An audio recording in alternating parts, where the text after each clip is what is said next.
We're going to move on with our learning of the verses of Malchuyot. Yesterday we did the first verse. Today we're going to do the other two. It's really the only other two verses in the Torah that mention God as king, and we'll see one of them is even iffy, and that's a problem because we're going to need to come up with one more verse. We'll get to that later when we hit Shema. Lo hibit aven b'Yaakov v'lo ra'a amal b'Yisrael. Adonai Elohav imo utruat melech bo. You can see the words truah and melech, and that's going to be our sort of jackpot verse, because not only do you get melech, but you also have the truah, the sound of the shofar, and that's already discussed in the Talmud. So just to be clear, lo hibid aven b'Yaakov, he saw no injustice in Jacob, no deceit did he witness in Israel, lo ra'a amal b'Yisrael. This JPS's rendering of amal is deceit. Adonai Elohav imo, Adonai Yud-Heh Vav-Heh, their God is with them, and their kings acclaim Truat Melech in their midst. Not the easiest translation, Truat Melech Bo, but let's say it's the acclaiming of God as king. Now this is a verse we're going to talk about the context. This is in the prophecy of Bilam. It's one of the blessings that he offers to Yaakov. We know Matovu Ohalecha Yaakov is part of the series, and Bilam, according to the Midrash and ways of reading the Torah, offers 7 blessings to Bnei Israel in that moment when he was hoping to curse them, or when Balak was hoping that he would curse them. So this is a blessing that was supposed to be a curse, but ended up being a blessing, which I think we'll see in the Midrashic understanding sort of fits the context. Just to note that in the Talmud, this was a verse that was already being debated by Rabbi Yossi and Rabbi Yehuda. We saw them way back on Monday. Rabbi Yossi and Rabbi Yehuda. Rabbi Yossi has a sort of more lenient view of which verses can count for your 10 verses, and Rabbi Yehuda has a stricter vision of that. And so just to see that they debate this particular verse in the Talmud, they say, Malchut sheyeshimo truah. If you have a verse that talks about both Malchut and Truah and Shofarod. So, what can you do? Like our verse, Truat Melech Bo. So Rabbi Yossi says you can say that either with Malchuyot or with Shofarod, whichever you want. Maybe you could do them both. Maybe you could repeat it. It's not exactly clear what the force is. You could choose, or you could say it twice. Rabbi Yehuda says, no, you can only say it in Malchuyot. This is actually not a Shofarod blessing, and that's because Rabbi Yehuda has a very strict view of it has to say the word shofar, has to say the word melech, has to say the word zocher, and not any substitutes. But just to see that this is a verse that they were already, everybody agreed it could be in Malchuyot, and therefore in all versions of the Machzor, this verse does appear in Malchuyot. Okay, so now what about this verse? What meaning can we make out of it?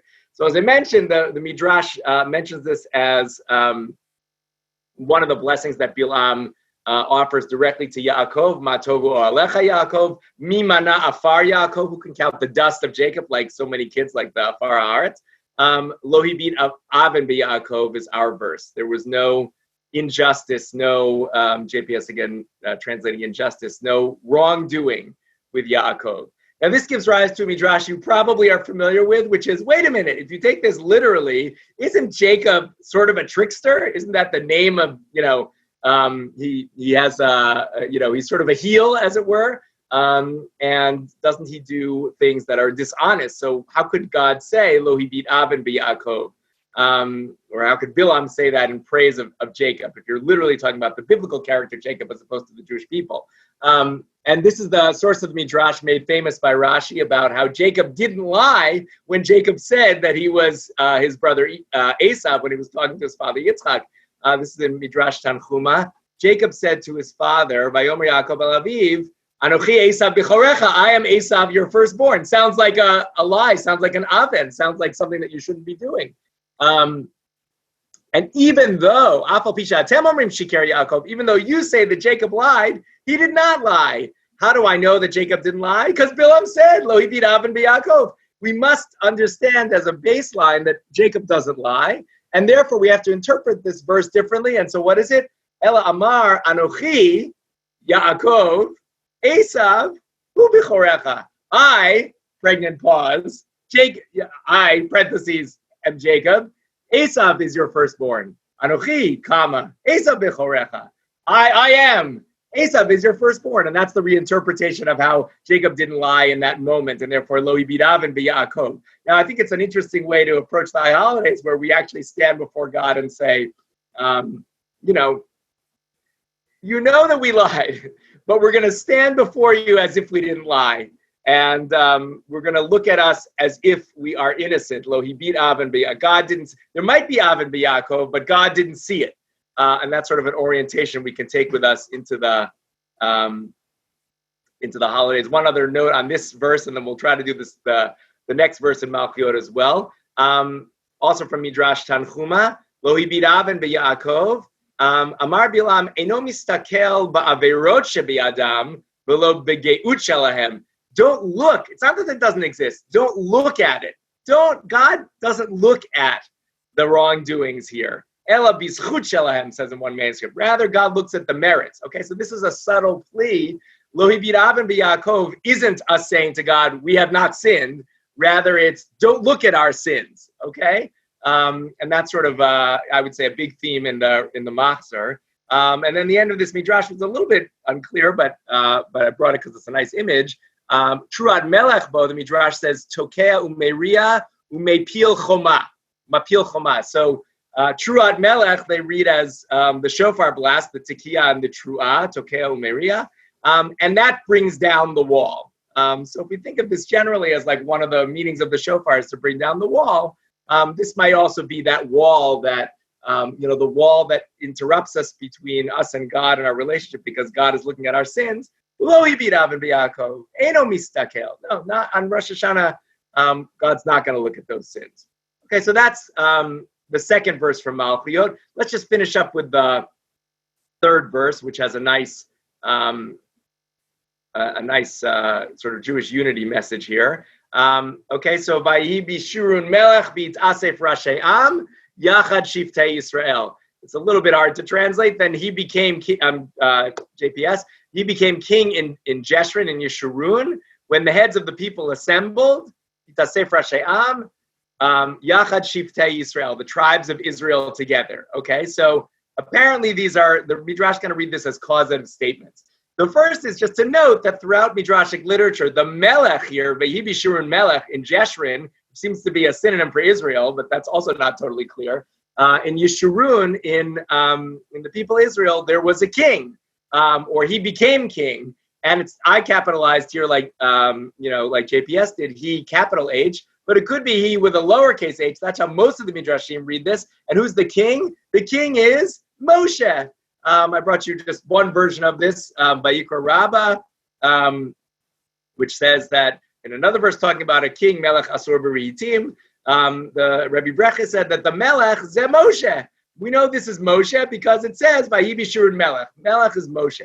But that can't be how the Machzor is reading it. Just to note, we had to struggle to find Torah verses where God is king. It's kind of shocking because this one, the pshat of this verse, the simple meaning of this verse is, this is Moshe. Vayi Yeshurun Melech, when all the people came together, Moshe became the king. But that's not the way that all Midrashim read it. They read it as this is a moment for God to become king. God becomes king when Israel gathers together. Okay, and this is again sort of a more radical view of what does it mean to be king. God isn't king like hu haya, hu oveh, hu yeh, independent of human action. God is king. No, rather, God becomes king in a certain moment, and that's sort of the drama of Rosh Hashanah. We are crowning God as king because we come together. It's not that God is automatically king. A king can't exist without subjects. So I'll just bring you one of these midrashim. Vayi Yeshurun Melech, then he became king in Yeshurun. The verse says that when the Nasi calls to order the meetings of the elders below, the kingdom of heaven is established for them above. Vayi Yeshurun Melech, when, as it says, he became king in Yeshurun, when the Asef Rashi Am, when the heads of Israel are assembled.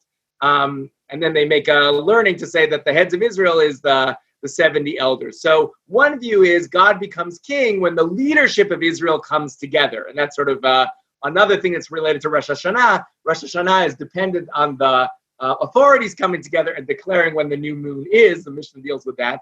And so that's the moment when God is king. When we decide it's Rosh Hashanah, that's when God becomes king. But they take this a little bit farther in the Midrash. This is in Midrash Shmuel. I'm sorry to put the reference here. I'm just adding it in. So Rabbi Shimon Bar Yochai says when Israel is made one group below, when they are aguda achat milmatan, then the kingdom of heaven, as it were, is in its place. Then kivyachol malchut shamayim bimkoma. That's when the kingdom of heaven comes together. Okay, so now we're not talking about the leaders. We're just talking about when the people of Israel become one agudah, and not when they become agudot. Another midrash says, not when they become split into factions. So again, we have a midrashic view of this verse. Yeshurun melech. When is there a king in Yeshurun? When does God become king in Yeshurun? When both it's asef rasheam, when the leaders come together, yachad shiftei Yisrael, when shiftei Yisrael, when all the tribes of Israel become one, and they are not agudot, they are not made into separate factions. These are two of the verses of Malchuyot that end up the obvious Torah verses for Melech that we can bring in our series here. And I'll look forward to diving into Ketuvim, into the verses in Psalms with you starting tomorrow.